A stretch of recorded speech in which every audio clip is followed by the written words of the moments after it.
सच्ची दोस्ती की एक कहानी। एक जंगल में तीन दोस्त बड़े आनंद से रहते थे।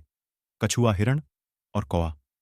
जंगल में सभी प्रकार के प्राणी और पक्षी भी रहते थे, लेकिन उनके जैसा कोई न था।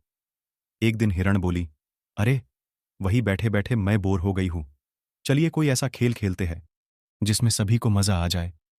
कछुआ और कौवा बोला, हाँ दोस्तों, वही बैठे बैठे का खेल खेल कर बोर हो चुके हैं, अब कुछ नया खेल खेलेंगे। कौवे को हिरण बोली, ठीक है, तो तुम एक बड्डे से पेड़ पर बैठकर आंखें बंद करके 10 तक गिनती करो और हम दोनों छुपेंगे। उसके बाद तुम हमें ढूंढना। ढूंढने पर जो भी पहला मित्र दिखेगा वो तुम्हारी जगह पर 10 तक गिनती करेगा और तुम छुप जाना। कौवा गिनती करने लगा, हिरण और कछुआ छुपने लगे। इसी तरह खेल चलता रहा। जब खेल खेल कर तीनों मित्र थक गए, तब एक जगह बैठकर बातें करने लगे। उतने में एक शिकारी वहां से गुजर रहा था। तभी उसकी नजर हिरण, कौवा और कछुए पर पड़ी थी। शिकारी ने जैसे ही तीनों मित्रों को देखा, उन्हें पकड़ने के लिए दौड़ा। खतरे का आभास होते ही हिरण और कौवा रफूचक्कर हो गए, यानी कि वहां से भाग गए।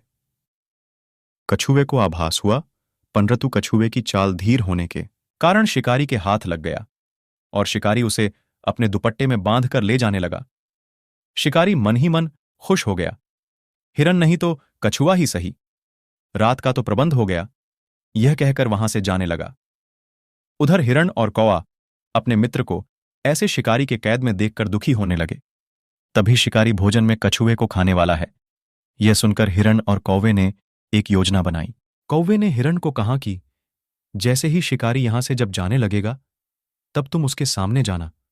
जब शिकारी तुम्हें देखेगा तो अपनी पोटली जमीन पर रखकर तुम्हें पकड़ने के लिए जैसे ही दौड़ेगा, मैं जमीन पर रखी हुई पोटली पकड़कर उड़ जाऊंगा और तुम वहां से भाग जाना।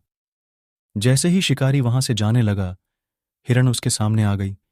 शिकारी ने हिरण को पकड़ने के लिए पोटली जैसे ही जमीन पर रखा, कौवा अपनी चोंच में पोटली पकड़कर उड्डी अच गया।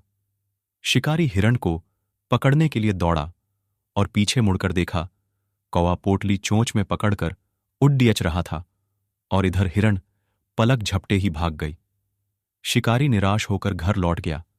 कौवे ने पोटली को महफूज जगह पर रखा और कछुए को शिकारी के चंगुल से आजाद कराया और तीनों मित्र आनंद से रहने लगे।